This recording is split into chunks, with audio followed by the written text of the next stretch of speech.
surgiu com uma imagem muito clara da carrinha funerária, que fez um espetáculo com duas pessoas vivas no lugar do morto. Não sabia que espetáculo é que seria, na altura não pensei tanto na questão de ser um espetáculo itinerante, não, pensei mesmo nesta imagem de estar num lugar que só vais conhecer sem ter noção nenhuma morto, não é? E que esta imagem em si, como ponto de partida, já tem imenso significado e já diz muita coisa, o que cria um problema sobre a construção do texto, não é? Que texto é que pode caber uma imagem como esta? Mas digamos que neste espetáculo específico foi isto apenas. Esta imagem, já não sei quando, é que surgiu, de duas pessoas a conversar dentro de uma carrinha funerária. Foi esse o ponto de partida.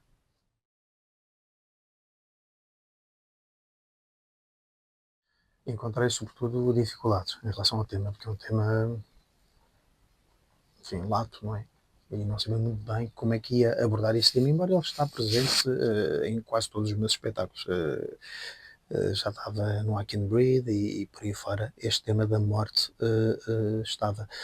A consciência que eu tinha é que não queria que fosse um tema específico. Aliás, inicialmente nas residências comecei a pensar na morte assistida e percebi muito rapidamente que o tema, ou seja, se o texto fosse ao encontro de algum tema assim de morte assistida, eh, seria mais frágil, talvez, de abordar. E depois, ao lembrar-me da Mónica, associei imediatamente também à morte como a morte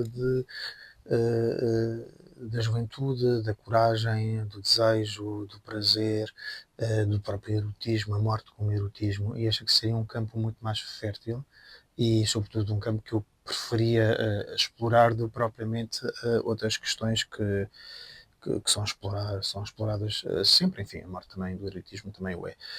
Um, e, e obrigou-me a ter um ponto muito claro que queria desenvolver no texto e não falar da morte abstrata, porque seria muito difícil perder, não é?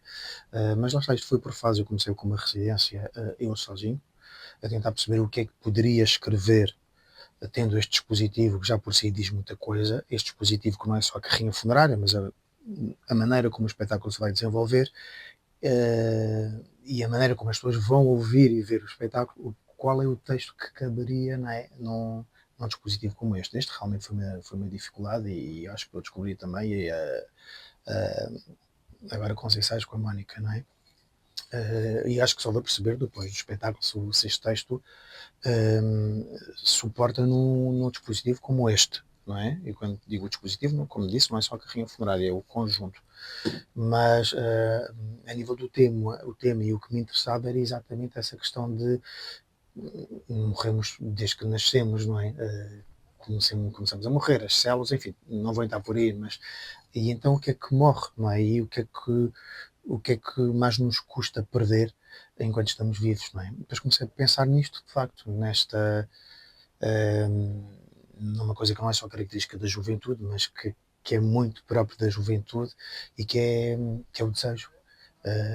A dificuldade de perder o desejo, de perder o toque, de perder o corpo do outro, de perder o erotismo, não só com o envelhecimento, mas também com a morte, com a possibilidade de não voltar e da dificuldade que é perder isso quando se descobre isso, não é? Pela primeira vez e ao longo da vida.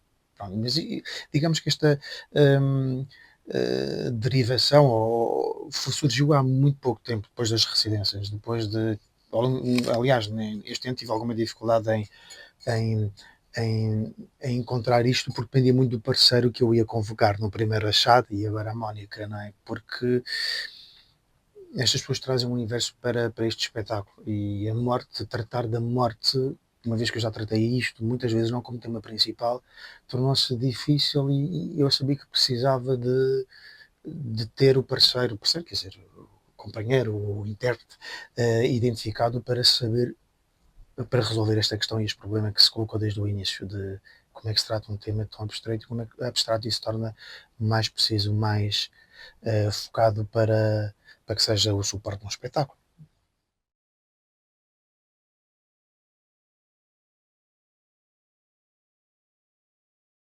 Eu associo muito a morte, lá está, não só ao erotismo, mas ao prazer. E porquê que eu digo isto? Porque o som da voz eu lembrei-me não só das linhas eróticas, como lembrei, uma imagem muito clara, eu lembro-me e aliás a Mónica falou disso há pouco tempo, e eu lembrei-me do meu pai, está muitas vezes agarrado ao telefone, porque as pessoas tinha chamadas anónimas das pessoas que queriam matar, e através de uma voz tu consegues agarrar uma pessoa. E eu só pensei isto depois, porque o dispositivo foi claro desde o início. Eu queria carrinha funerária e os espectadores nos carros a seguir a ouvir o que é que estava a passar na carrinha funerária. E que só fosse revelado o corpo dos atores no final, ou que houvesse uma aproximação do corpo dos atores com os corpos dos espectadores. Mas pensei que a linha é muito ténue entre morte e erotismo, morte, não diria pornografia, mas enfim, este espaço pode ser muita coisa, pode ser um quarto de hotel, pode ser um palco. Nós temos uma fotografia e parecia ser um palco, e é um palco.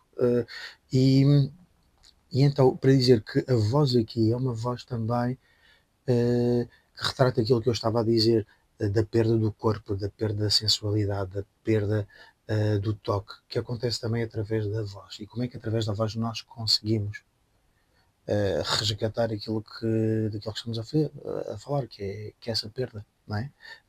Que se teme e que é talvez o mais difícil de abdicar com a morte. E pronto, não sei como é que vamos fazer isso também, muito bem.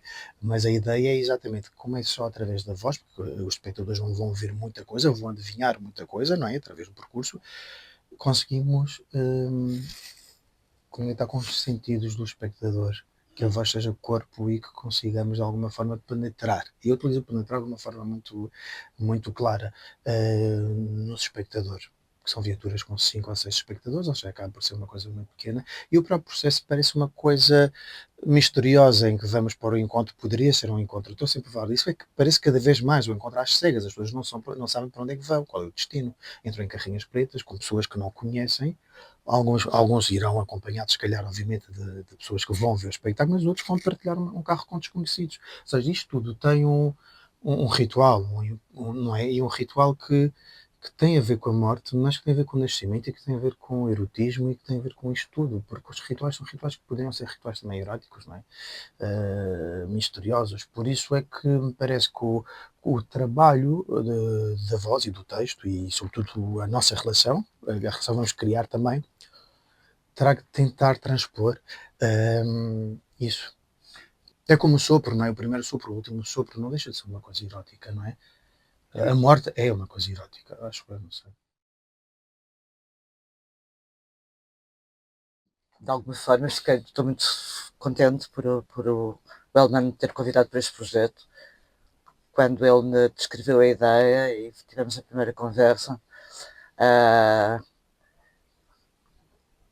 de alguma forma há muitas coisas que têm, ou seja, sendo bastante diferente, sendo muito específico, não deixa de haver aqui muitas coisas que têm, de facto, também a ver com inquietações minhas e com alguns trabalhos meus, nomeadamente esta ideia também de construires uma relação com o corpo, com o outro, com o pensamento, através da palavra, sem um contacto físico. Estou a pensar, por exemplo, quando uh, a esquina de uma rua, ou seja, em que de alguma forma havia sim essa proximidade, mas havia a ausência da lua, ou seja, que havia sim esse lugar do erotismo, mas da morte, da vida, ou o lar do celular, ou seja, há alguns dispositivos de alguns trabalhos meus em que de facto não deixam de ter pontos em comum com este projeto.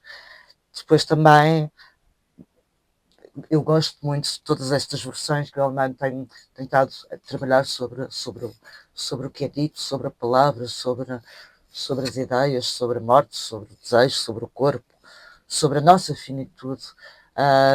E parece-me uma forma muito pertinente, interessante, complexa, de não só abordar a questão, também este lado ritualista que o teatro também tem, e que eu acredito nesse lado do teatro ter esta dimensão ritual, também de um espaço que devolva a imaginação, ou seja, de não ser um discurso impositivo, não haver um discurso impositivo, mas um, uma proposta em que cada espectador, cada pessoa se pode apropriar do trabalho de uma forma muito individual e muito pouco. Obviamente que há aqui os espetáculos de trabalho é sempre, de certa forma, canalizado e dirigido, como é óbvio, em função de um propósito, mas este trabalho também permite e trabalha sobre esse imaginário, a relação não só com a questão do desejo, da escuta, da presença do outro, de um corpo que está ausente, mas que existe pela voz e pela emoção e pelas palavras, de um corpo, ou seja, que depois também faz esta ponta, obviamente, com a ideia da memória e quando perdemos alguém, aquilo que a memória que tu tens, mesmo que às vezes passe por. Às vezes sentes os cheiros, às vezes sentes a voz, às vezes sentes uma presença, mas é uma presença que está por dentro, que tem a ver com, com, com a relação e com a memória e com coisa que, e de alguma forma também este trabalho permite, tem esse espaço.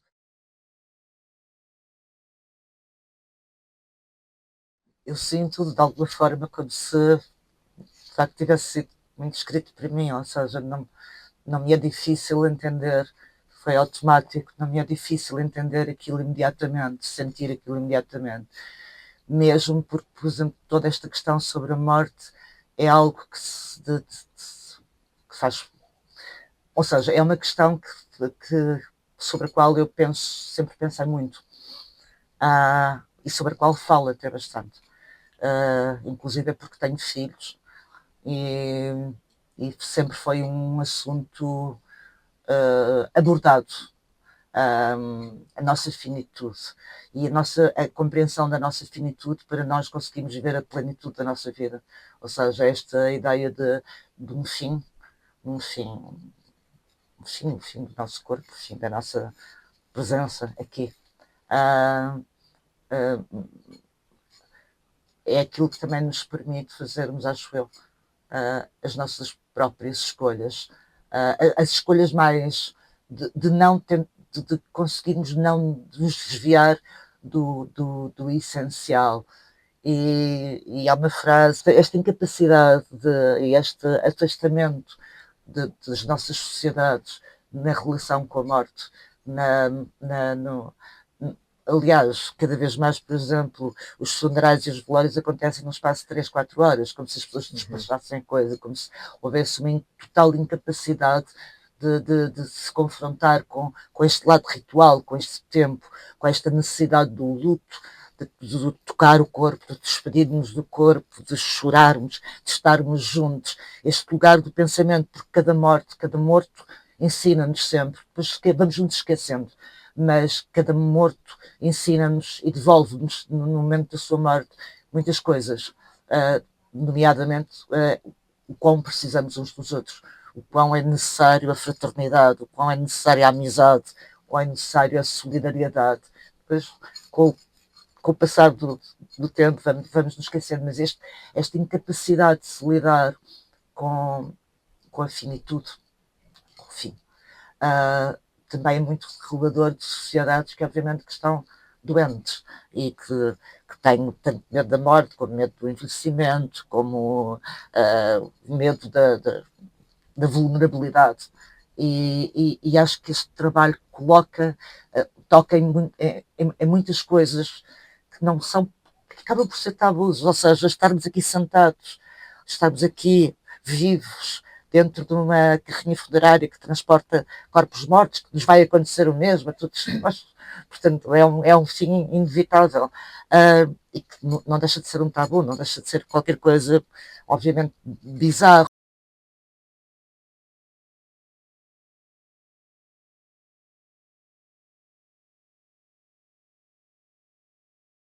Ainda que possa parecer paradoxal, a mim parece-me até bastante normal. As coisas acabam por casar uma com a outra, porque isto acontece, eu não direi para todas as pessoas, mas acho que toda a gente, a uma certa altura, se calhar desejou morrer por uma outra razão, não é?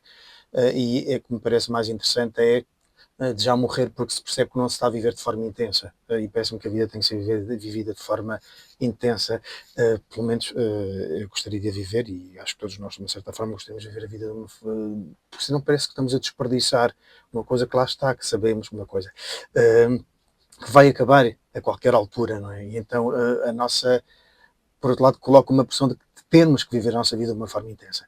E lá está, paradoxal, mas eu pareceu-me normal que essa voz dissesse isso, porque acho que é uma frase que qualquer pessoa poderá identificar.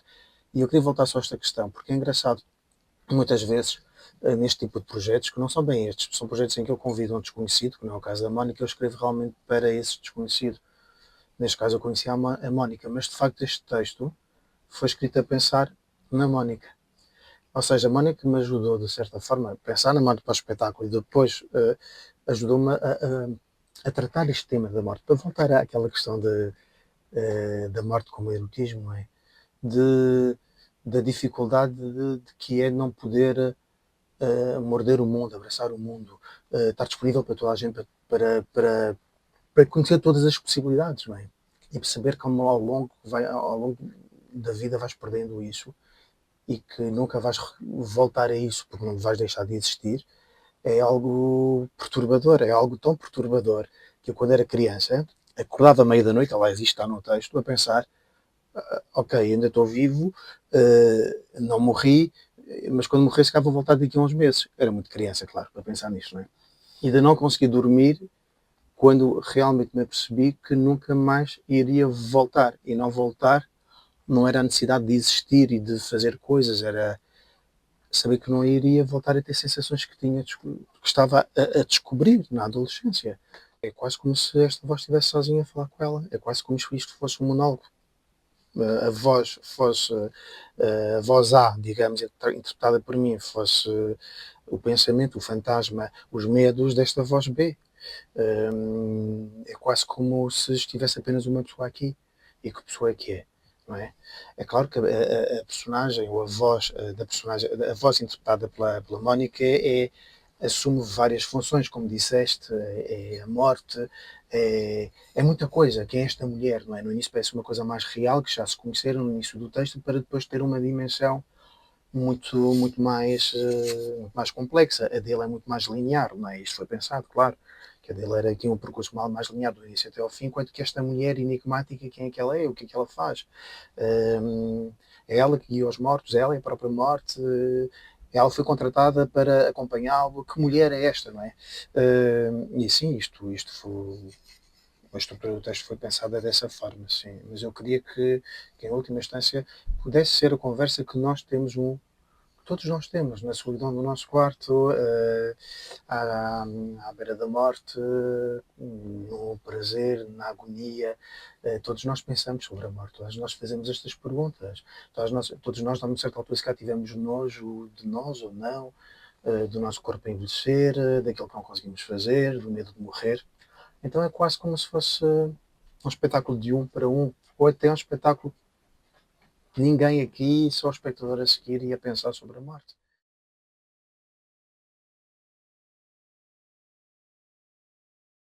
Não consigo ver propriamente, ou seja, acho que ambos os discursos se complementam um ao outro, ou seja, eles permitem na sua ligação que haja uma dimensão que não seja, ou seja, eu não sinto também o próprio discurso do alemão distante do meu, é como se estivéssemos em sítios distintos, em tempos distintos. Não sinto propriamente que haja uma dicotomia entre ambos, acho que elas se completam. Também há aqui eu não sei se vocês já viram alguém moribundo, morrer. Pronto, já vi e muito recentemente perdi uma grande amiga minha, há cerca de um mês. Curiosamente, o velório dela foi aqui na igreja dos navegantes. Portanto, tenho lidado com várias perdas e pessoas bastante próximas de mim, bastante mais jovens do que eu, inclusive. E a primeira vez que me confrontei com a morte foi com a morte da minha avó, que era uma pessoa muito, muito importante para mim, muito importante.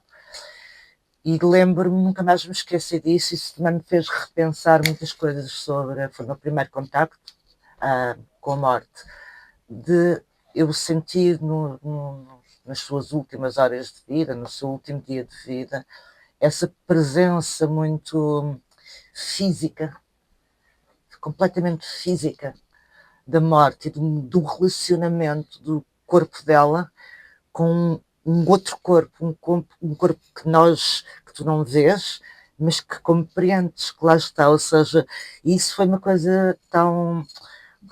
Tens imensas representações sobre isso, sobre esse abraço, sobre, no fundo, o abraço ou a luta. Uh, e voltando atrás, quando eu falo com os meus filhos sobre, sempre falei disso, e penso muitas vezes isto, por mim, claro que não sabemos nunca como é que vamos encarar, porque de facto é uma coisa completamente solitária, mesmo que tenha mal, tu estás sozinho com a tua vida, com o teu pensamento, com a tua história, com as tuas memórias, com os toques dos outros, com os cheiros, não sabemos, mas acredito nisso, estou a dizer visualmente, por aquilo que tive a possibilidade de ver pessoas moribundas. E tem a ver com isso, como é que naquele momento vais lutar contra a morte, vais querer dar um abraço voluptuoso à morte, vais querer dar um abraço de ternura, esse lado dessa relação física com esse último instante onde o que tu vês, os corpos, é de uma energia e de uma pulsão física e de como se a vida estivesse ali toda no seu excesso, naquele corpo que está nos seus últimos momentos.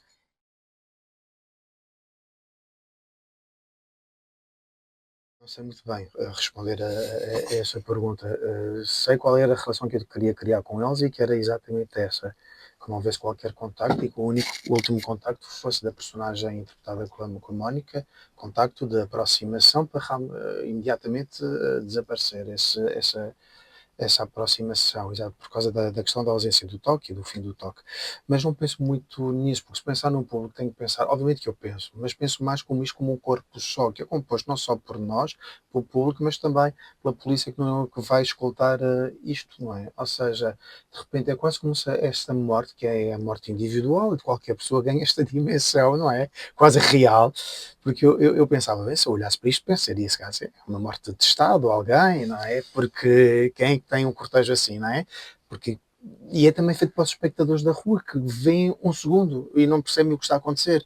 E esta ideia de acontecer durante um segundo na memória de alguém fascinou desde o primeiro momento. Agora, quem são estas pessoas? Pois, se calhar, são mortos-vivos, são o que quisermos, mas a ideia disto ser um corpo que tu não consegues controlar e não consegues perceber quem são as pessoas que vão guardar isto e que não vão guardar, e que são pessoas de passagens, são corpos que conheceste e que perdeste, toda esta ideia agrada-me bastante, sem propriamente pensar o que é o pouco para mim.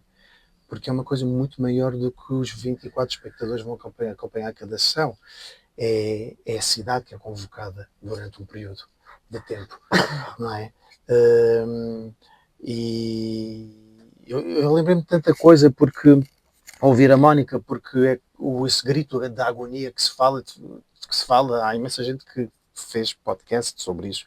É um grito que tu nunca mais esqueces. Porquê? Quais são as características deste grito da agonia? Não pode ser um grito só do sofrimento, tem que ser um grito que vem de dentro de uma determinada forma, e depois há vários estudos, quer dizer, não sei se posso chamar estudos, mas em que é escrito tem às vezes abafas, enfim, mas que é uma coisa tão distintiva que vem de um lugar que não pode ser só um lugar de sofrimento, que é se calhar esta pulsão desta vida que desaparece, não é?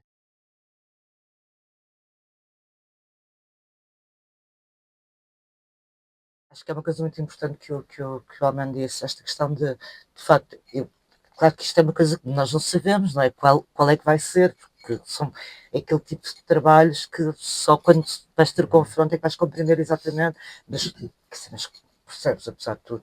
Este lado também tão individual, ou seja, em que cada pessoa, cada espectador estará de facto individualmente com que está a ser dito, com o que está a ser proposto, com o seu próprio imaginário, com as suas próprias questões, com o seu próprio instante, porque é óbvio que quando o Alemão me convidou para fazer este trabalho foi antes da Patrícia ter morrido.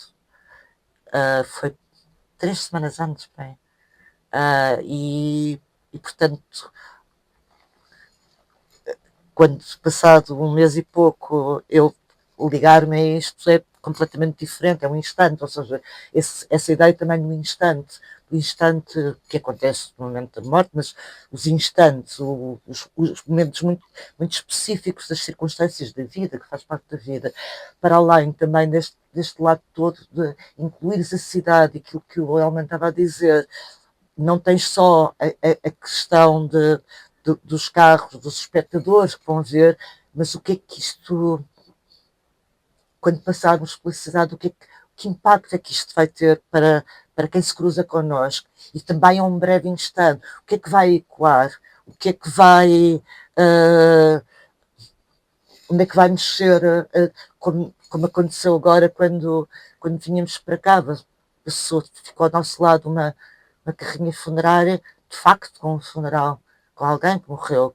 E o que é que foi para aquelas pessoas, naquelas circunstâncias, verem-nos a nós? Ou seja, onde é que isto ecoa? Ou seja, e isto é um lado imprevisível e que estás a incluir a cidade, estás a incluir a realidade, o real, mas em que os significados se vão desmultiplicar e que tu não tens hipótese de aceder a eles. O que é que vai acontecer?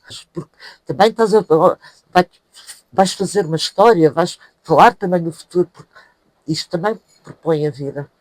Este trabalho propõe a vida, fala sobre a vida, fala sobre o desejo, fala sobre continuar a viver os outros, a ligação com os outros, a alegria, força. De facto, a morte é algo profundamente íntimo, não é? É quase como estar nu. Eu estava a ouvir o que estava a dizer a Mónica e entrar no domínio da morte de outra pessoa é algo profundamente pornográfico de alguma forma, e é por isso que eu acho que é interessante. E esta possibilidade também de poderes tocar corpos que tu não conheces através desta passagem rápida é exatamente ir ao encontro deste espetáculo, que é a impossibilidade de poder abraçar o mundo e tocar todas as pessoas. Porque isto pode acontecer, uma imagem fugaz pode tocar uma determinada pessoa que tu nunca vais conhecer. Então isto é quase um vencer a morte de alguma forma, através de uma imagem, não é?